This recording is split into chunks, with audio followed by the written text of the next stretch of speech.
Hashima Island, Japan. When you think of abandoned places, what comes to mind? For many, Hashima Island in Japan is the embodiment of desolation.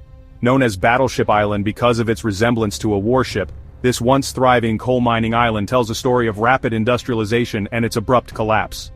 In the 1950s, Hashima was home to over 5,000 people, living and working in cramped conditions on an island just 6.3 acres in size. The island was a hub of coal production, supporting Japan's post-war industrial boom. But in 1974, when the coal mine closed, the population disappeared almost overnight. What remains today is a chilling ghost town with towering concrete buildings that have fallen into disrepair. Wandering through the island, you'll notice the haunting remnants of a bustling past. Empty apartment buildings stand as stark reminders of the once thriving community. The island's factories are rusted and silent, their machinery still frozen in time.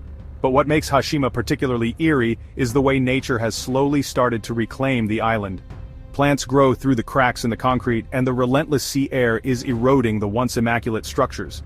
Hashima Island is now a UNESCO World Heritage Site, drawing explorers and history enthusiasts eager to learn about its industrial past. Despite its once bustling nature, it is now a somber reminder of what happens when human ambition outgrows its surroundings.